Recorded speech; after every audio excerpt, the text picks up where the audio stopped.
MILLICENT Hina, who will be helping us understand this context and what is the body in all this. MILLICENT Yna has been trending, of course, on social media. Sijui kama mmepatana na video zake, but she's doing a lot of empowerment right there to make sure that we have a complete and decent society right there. If you're joining us for the first time, do you think your dressing code is bird? Do you think there's a problem on the spiritual angle? And of course, do you think there's a need for us to take action as early as now? My name is Moses and this is The Morning Date. My director is Sarah. And of course, we're beginning this conversation right now. I've already introduced yourself, but what I've not mentioned is that you've been so much vibrant towards shaping a society to the better levels. In that particular manner, what was the real intention for you beginning or rather starting your social media accounts and making sure that the society needs to be empowered? Thank you so much for giving me this opportunity. All right. Okay, the first thing, I think it was not even my intention for the first time. Ilikuja tu. I was just doing it for a content. Okay, what made me to talk about it? I'm a worshipper, I'm a minister too. Amazing. So you find most of the time we are in present worship, we are on the altar, but according to my knowledge, and sometimes maybe I'm so special on some issues, I've been looking around and I'm like, this and this is not well. So according to I have so many followers, so I decided to talk about it. Indeed. But I was not aware that it was going viral. I just talked about it. I used to tell people, dress well, dress well. I think you have watched those videos. So many. Then later I realized they were just making sense to some people, because some people were telling me, I think this is true, we should do this. And then finally I decided now to make it a topic. That way when you go to TikTok, you'll find Present Worship Team, episode 1, episode 2. I have so many episodes. So I just started talking about it when I see people were now, some were changing, some were saying like, I'll change on this and that. And of course, people are there watching your content. Kila time you're trending, and of course because you've already built a sense of concern in the topics that you engage in. And when you speak about decency, you look good this morning. Thank you. Thank you. Indeed, indeed. You earlier on you've mentioned about the dressing code, but I think I'll also feel the pleasure of giving you some time to take us back when you are a very powerful praise and worship singer, because on your bio we also have the singing part of it, and in your content I've not interacted so much with your singing. I think I'd really love the empathy in it. Thank you so much. All right. So I think any song that you feel like. My song, or because I also have my songs. All right. Do your song. Okay, my first song was Mtetezi. That was the first song I did. There's another song, say Usinipite, and there's another song of, it is a Luo version and Kiswahili version. It's called Emmanuel. But I think, can I sing one of my song or any song? Because I have so many songs. Which one do you feel to empower us this morning? Any song. Any song? Yeah. Roll it down. This song, I always listen to it every morning. I don't know why, because I just love it. And I always feel like it's uplifting my spirit every morning. This song that, inasema, sitafa moyo, ninajua, wewe uliniita mwaminifu. So that song is always giving me a new life every day in the morning. Like when I feel like things are not working out for me, sometimes I go to job, to work, you have a lot of stress, family issues. I just always put that song and then I say, I will not give up, because I believe that who sent me have a purpose. Yeah. So I think that song. I think let's marvel with that song. It's a social engagement, and I feel najua pia watu wengi wanapitia masaibu nyingi sahi. You can just make us feel the comfort of that and towards making sure that things will come to betterment in the coming days. Because in life you have so many issues, we have so many struggles. Most of times people see us, like me, they see me on social media content, they think like I'm perfect. When you come to my inbox, you find a lot of, so people think that everything is okay. Indeed. But it's not like every time we must tell you that we are not okay. Sometimes we just need to come there.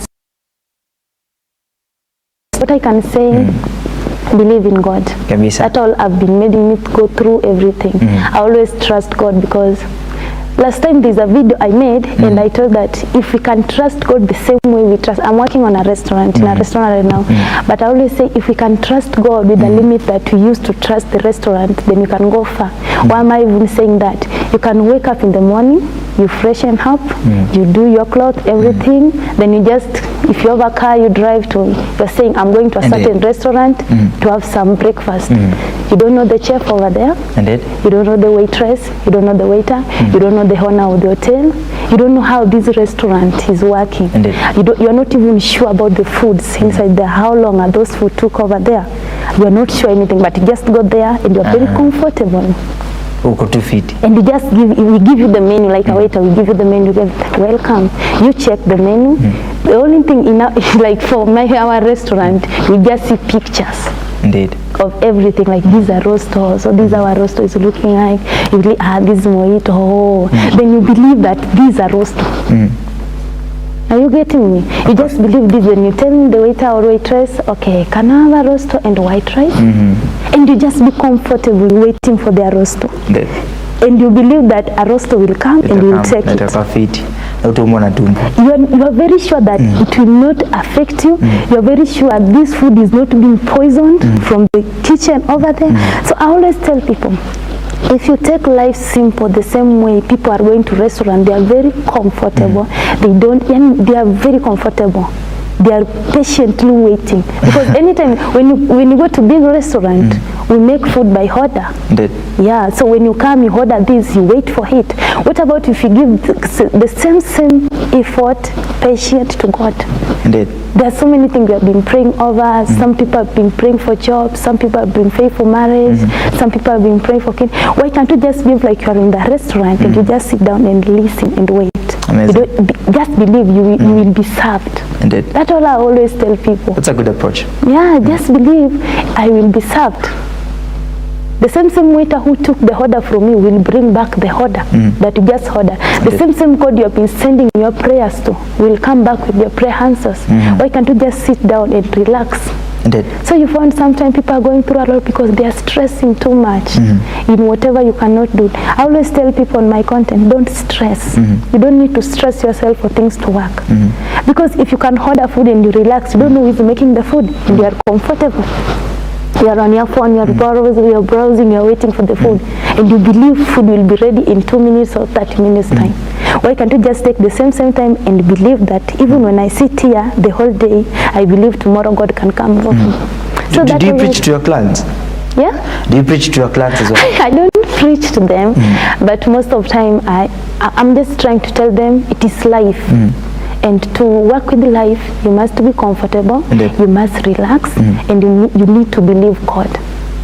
All right. Because life is not easy. That is the truth. Okay. We are not like. Okay. We'll get to much details about the restaurant engagement, but right about now there is some questions you've been asked on your social media that why with the bold and the beautiful voice ya kuimba that you have, why then they're asking that you left praise and worship. Oh yeah, I had that question in one of my videos. Actually, I did answer that question. I think you have watched it, because on Sunday they don't see me on the altar, but every week I'm talking about praise and worship team. There's someone who told me, "Well, unaongelea praise and worship team na wewe uendi kanisa." Someone told me that. Yeah, because it's not that I'm not going to church. I told you I'm working in a restaurant, and when you work in a restaurant, believe me that working in a restaurant is not easy. Restaurant it's a kind of a job that holidays, people are going for holidays, families. That day we don't have holidays, we are busy because we are waiting for you to come, we serve you. Of course. Talk to us about, do for us how you make your content. For instance, your story of praise and worship, when you're describing to us about the problem in praise and worship, I'd like you now to assume you are on TikTok and do for us how you do it on TikTok. Twende kazi. Okay, how I do in TikTok is Sasa very... iseme ulikuwa unaisema. Do you remember the lines? Okay, me, I'm always so strict, and I'm always straightforward. And all right, it's happened that I dislike people to jokers of gospel, because since I was young until now, or too serious, I love seriousness. That's why if you go to TikTok, some people are saying, why are you shouting for us? Hey, unapiga kelele. Have you come across those comments? Yeah, I'm not shouting. It's coming a point that people are now taking things so easier that when you talk politely, they took it like a joke. Okay. Why was I even shouting about the dressing code? You can go to church, you find present worship are just there, they're doing their worship, pastors are there, reverends are there, everybody. But if you check the kind of the dressing code on the altar, so I always wonder, like, are these pastors are not seeing? What means that they are tolerating it? They don't care. They love it. They love it. That's what is it. So according to me, I will not come and tell you, my sister, please. I just want to remind you that that was wrong. That's why I always tell them, if your pastor cannot address it when you come to TikTok, I'm there for you. I will tell you this is bad. All right. Yeah. Millie, so this is your camera now. So you're bringing it to life now. So what do you want me to tell them today? Yeah, tell them that history ya kuvaa vibaya kwa altar itabidi waache. Okay, I always tell you guys, if you're watching me, I always tell you that kuokoka si kurasa. Sasa iseme vile unasema kwa TikTok. You want me to shout now? I always tell you guys, being born again is not that you have chosen to rust. You have chosen Christ, so things are not going to work for you. You should not walk naked on the street for you to look beautiful. Am I lying? I've tried. It's not that I'm good. Usianze kuniambia I'm good. Let me just talk the same way I'm talking. Always. Usianze tu kuniambia kwa comment, oh, anajifanya. I know you always talk about that, but today come here and listen. I'm telling you this.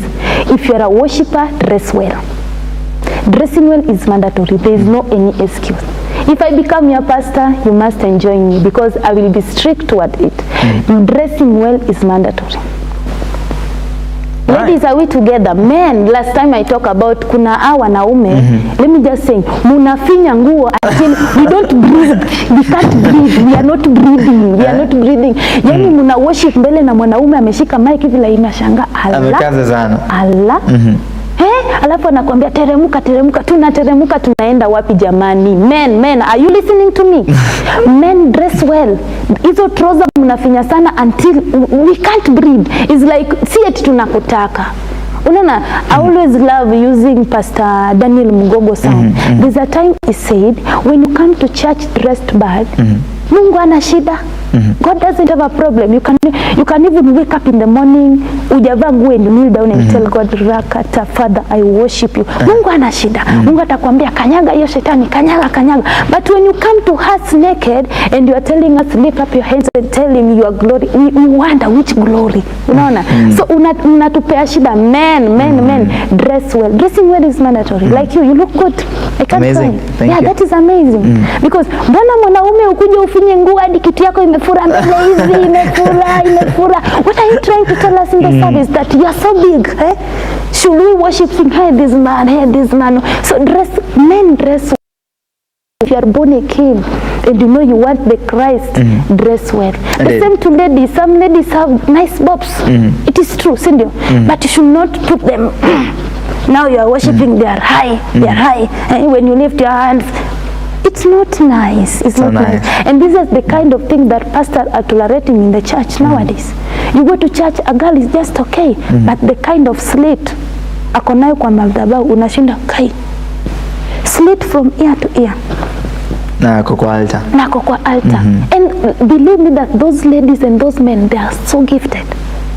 Ukisianga sauti inatoka huko nyuma ya huyo dem na mwenye ako na slit matiti nje, you're like, God, so which one should I use? Should I go with the nakedness or should I go with the glory? Right. So don't confuse people on the altar. We are there sent to capture souls, to make people grow. Go there if you are well kept. Indeed. And go there if you know I'm going to do, because I always say church is like an hospital. If we just behave like how doctors are behaving, they are so keen on whatever they are doing. You go there, they even do gloves. Why? Because they don't want any infections. Why can't present worship team, can we cover up and ourselves and we go for it, saying I'm just here for you, for your soul, but not for you to see me, to be attracted in me, you together, you see. So when we behave like doctors, present worship, churches can grow. Because believe me, so many people are leaving churches because of the drama. Church, I have a lot of dramatic issues. Masaibu kila siku. Dramatic issues. Young women, young men are not being told the right way to do, the right things to do. Pastors are just quiet. Indeed. And sometimes you will go to church, you find even the pastor wife is now the worst. Pastor's wife? Yeah, some pastor's wife are dressing badly. It is true. Unaenda unapata bibi ya pastor unashindwa gai. Na huyu sasa because kama wewe ni bibi wa pastor, hata kama hujaokoka, believe that you are our mentor. Because there are some lady who want to be married to pastors. Like some pastor's wife are really dressing badly. Unashindwa ala. Wewe ni buzia. Kylie. It's not making sense. Indeed. So what I can tell you guys, let's dress well. Dressing well in church is mandatory. All right. No excuse. Around the conversation, because we trying to understand the church is also part of the society, and which covers a bigger body in the society. Then you were mentioning something about now the family touch, where we are having encounters between husband and wife, and there's a point in time where there's some favors that perhaps the husband wants and the wife doesn't want. So at the end of the tunnel, there seems to happen chaos day in, day out, because of this particular need that one of the party needs. So when we are aligning the decency in it, how should we have this approach? So I've seen some of the uploads you've done about marriage, which now comes in handy to make sure that we have a balanced society and community as well. Okay, first of all, if you're a married woman, be a married woman. That is number one. What am I saying? If you're a married woman, be a married woman. Don't walk like you're single. You should change on your dressing code because you are a wife to somebody. Indeed. You are a mother to, maybe you are not yet, you have kids, but believe me that one day you are a mother to somebody will gonna call you mom. So if you're married, just be a wife. That's all I say. Be a wife to somebody. Make sure your dressing code is okay, because when you go out, you honor your husband. Am I saying the truth? Good. Anytime you dress well, you go out, even your husband is being honored. So if you're married, just be a married woman. Sometimes you'll find married women, like they are walking like this, something they're still looking for. You are married, like, yani kidogo miguu iko ndani, miguu ingine iko nje. So we are like, is she married or is looking for a new husband? So if you are married, just be a married woman. But all I can say, marriage have a lot of issues. Men, I can't say much about men because I don't know how men behave. Because sometimes you guys are behaving so awkward. Who guys? Okay. So I can't say more about men because men are men. I can't say some men are good, but if you're a married man, also remember you are a married man. Mostly a married man that is born again. Mambo ya kula watu kwa present worship team, kona in the name of wewe ni choir master. We know you, I've seen you. Like hiyo mchezo iishe. It is true. Whatever I'm telling you is true. Indeed. They will tell you in the comments if I'm lying. I was just taking the angle on you saying that my men are dangerous. Don't you think that also the ladies are more than dangerous? We are all dangerous. Let me say, kila mtu amegraduate tu kwa shule yake. Because some men are dangerous, some ladies are dangerous. But I think we can just work on ourselves and just know what fixed you, what can make you grow better, what can change you. But who's more dangerous? Men are more dangerous. In what concept? Okay, why am I saying men are more dangerous? Do you know that when a woman is married, when a woman just decided to get married, that woman will settle until otherwise. Did? When he decided today that he's getting married, he's going to settle until otherwise. And where is the otherwise coming from? Maybe the husband ameanza. Indeed. Unanielewa? Yeah. Bwana akianza nini Muslim present worship. Unapata mkubwa wetu wa present worship kidogo unasikia ako na nani nashinda kwani kunaendaje kidogo alafu yani vitu tu. So unapata bibi pia ako among us. There's a church I joined, mkubwa wa present worship na bibi yake waliachana. Why? Because one of the present worship team, because the wife is yani ako tu hapo ya ana shida, but the husband ni kama that I always saying, don't get married if you're not ready. You're not be ready for it. Yeah. If you're a man and you feel like you want to settle, be ready that am I ready to settle? Because marriage is not a joke. You should go there fully prepared. Mutapigana, vita itatoka, kila kitu, mutanumiana, hautapikiwa, nini, hautafuliwa. Are you ready for all this? Because everything is there. So if you are a married woman, just be a married woman. But men are worse. And then, all right, let me believe that you're saying it right. Yeah, it's right. Women. Anyway, in the meantime, so we will, of course, when we get back to the next session, you'll help us now understand that, because we started off by the spiritual angle, so that is what is driving this conversation perhaps, and you are already seeing the damage in the spaces of worship and in the church as per se. Then later on we'll come now to the societal angle. You've also proven to us that there's danger also when it comes to the positions of marriage. So later on, of course, we'll now want to understand that, because we've seen this disease right here, how will we be able to heal this particular disease and make sure that we have an alignment in the society, and every person will be decent in their own way and in their own design. So when we embrace this, how will we also have the acceptance that now this is what we have, this is the problem, this is the mistake, but now accepting to correct this mistake now is the bigger responsibility that we have. In the alignment of people like Millicent Hina coming in to correct this, how do we accept that, how do we take it in, and also how do we respect people as Millicent Yna to really empower the society in the clear and the best way possible.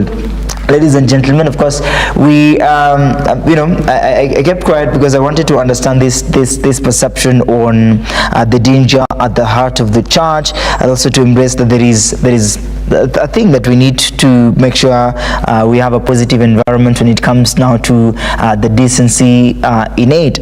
And of course, amesema kama umeolewa, behave like married men as us.